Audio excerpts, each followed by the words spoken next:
दर्शकों, आपको बताता हूं मैं भारत की तैयारी क्या है। दिखाइए, ये देखिए, हॉर्मूज से अब तक 9 तेल और गैस के जहाज निकल गए। फुल फ्रेम दिखाइए जरा इसको, कैसे लगातार पहले नंदा देवी, शिवालिक और ऑपरेशंस लगातार जारी हैं।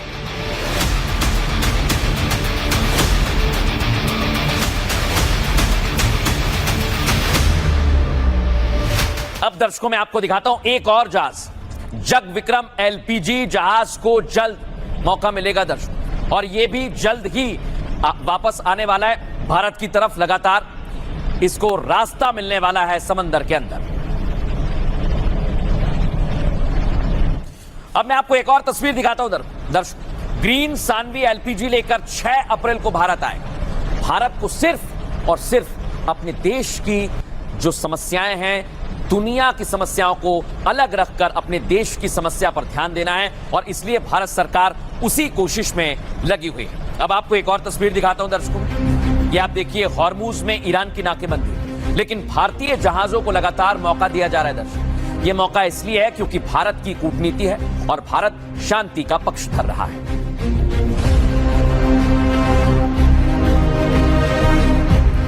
और दर्शकों, ईरान भी इस बात को जानता है कि भारत शांति का पक्षधर है। ईरान के प्रतिनिधि क्या कह रहे हैं, लगातार जो जहाज आ रहे हैं उसको लेकर सुनिए जरा अब्दुल मजीद साहब को।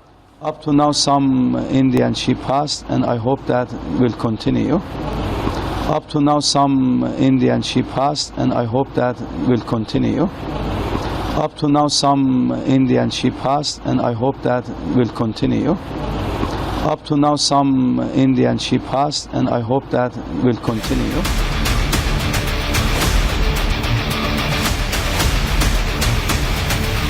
युद्ध की वजह से स्ट्रेट ऑफ हॉर्मूज में सैकड़ों जहाज खड़े हैं। तेल और गैस की सप्लाई बाधित होने से पाकिस्तान में शहबाज सरकार टेंशन में है। हांगकांग में तेल की कीमतों ने दुनिया के सारे रिकॉर्ड तोड़ दिए। ईंधन बचाने के लिए नेपाल में सरकार ने हफ्ते में 2 दिन की छुट्टी का फैसला कर लिया। लेकिन भारत की सफल विदेश नीति के चलते हालात बहुत बेहतर हैं। हॉर्मूज में खड़े भारतीय तेल गैस टैंकर धीरे धीरे निकल रहे हैं। तेल गैस की सप्लाई पर खाड़ी देश समेत 41 देशों से भारत सरकार संपर्क में है। बातचीत के जरिए व्यवधान को खत्म करने की कोशिश भी जारी है। वेस्ट एशिया के युद्ध संकट ने कांग्रेस और उसके साथी दलों के मंसूबों को एक्सपोज कर दिया है। इसी बातचीत और संबंधों का नतीजा है कि स्ट्रेट ऑफ हॉर्मूज में तिरंगा लगे जहाज लगातार भारत आ रहे हैं। जमीन हो या आसमान या फिर समंदर की लहरें, हर जगह हिंदुस्तान ने अपनी डिप्लोमेटिक पावर का एहसास दुनिया को करा दिया है। दर्शकों देखिए, ये बात माननी पड़ेगी, और अगर भारत अपने हित में सोच रहा है तो इसमें कुछ गलत भी नहीं है, क्योंकि यही होना भी चाहिए। आइए आपको बताता हूं भारत की तैयारी क्या है।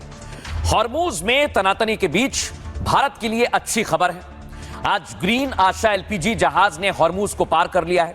हॉर्मूज करने वाला ये 9वां भारतीय जहाज बन गया है दर्शकों। युद्ध के बीच इतने जहाज अभी तक किसी देश के नहीं निकले हैं।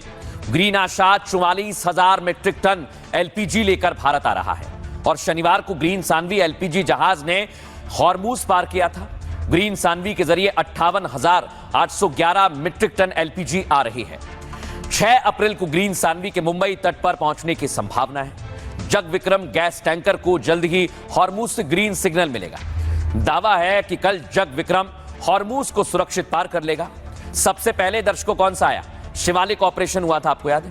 शिवालिक और नंदा देवी 2 जहाज आए थे 92,712 मीट्रिक टन गैस लेकर।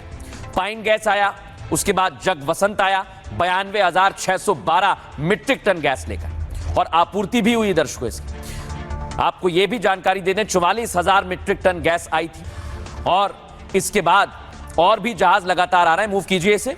जग लाडकी आया दर्शकों यूएई से 80,886 मीट्रिक टन कच्चा तेल भारत में पहुंचा, और ये सभी जहाज हॉर्मूज के रास्ते भारत तक सुरक्षित पहुंचे। युद्ध के बीच भारत लगातार ईरानी अधिकारियों के संपर्क में भी है।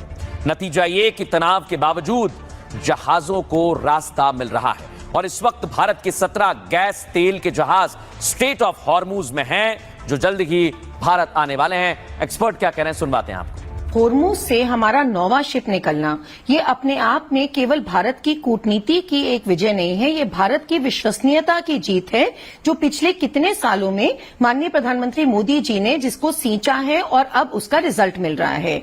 चाहे वो वेस्ट एशिया हो, चाहे वो मिडिल ईस्ट हो, चाहे वो अपनी वेस्टर्न कंट्रीज हो, यूरोप हो, रशिया हो, हमारे सबके साथ बहुत ही अच्छे संबंध हैं और सब भारत को एक ट्रस्टवर्दी पार्टनर की तरह देखते हैं, एक केवल ऐसा नहीं जो किसी का पक्ष ले।